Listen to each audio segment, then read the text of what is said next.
So here's the temperature. It's dropping down. It goes all the way to 200.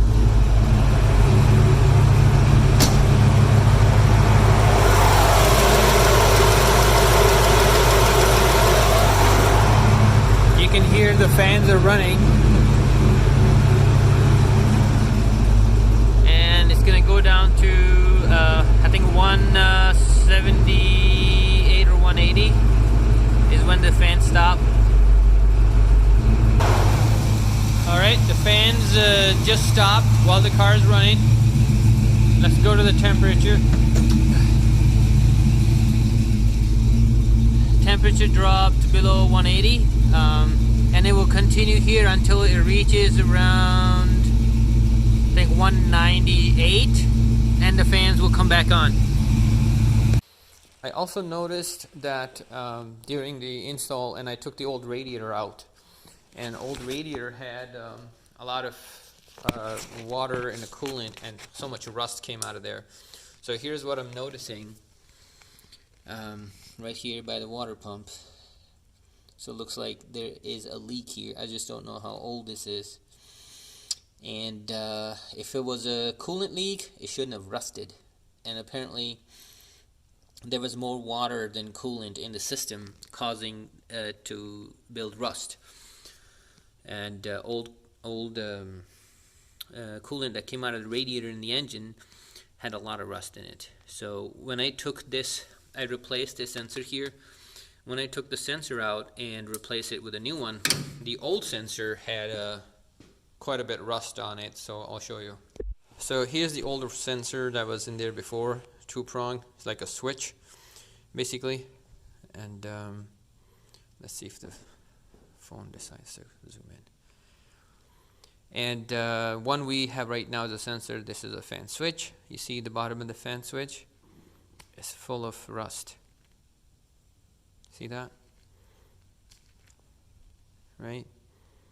So it didn't have a lot of coolant. It had a lot more water in here. And because the engine blocks and heads are cast iron, I don't know what it looked like inside. So from now on, from what I can do right now is new radiators back on. We have dual fan setup back on. We have fan controller and wired up. And sensors are connected. Fans coming on at 190 and then turning off at 178. And you can see it circulates in the video. This carburetor does need to be tuned because it does not start back up on cold. The choke's not opening. So that is another part we need to work on. This wire right here seems to be really close to the exhaust.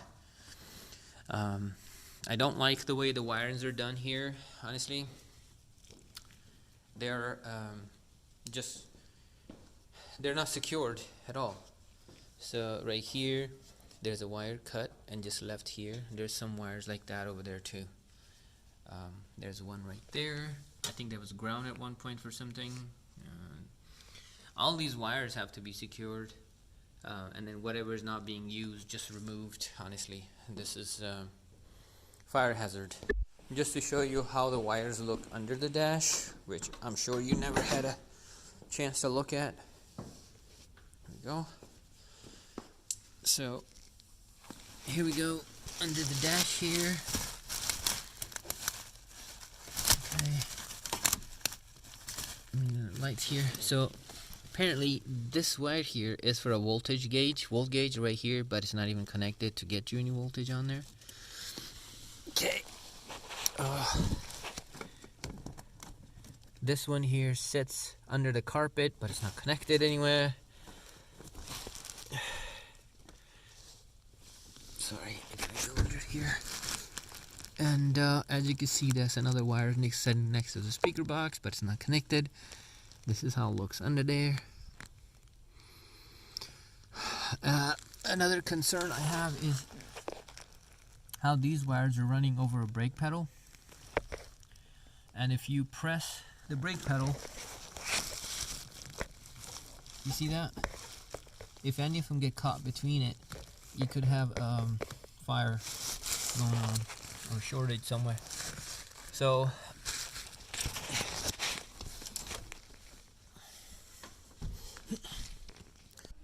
to get this done right, we definitely have to attend to all the wires in the car.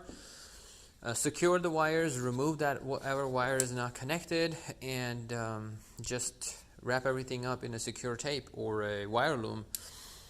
And let me know if you want me to proceed with any of that. Other than that, the car is ready.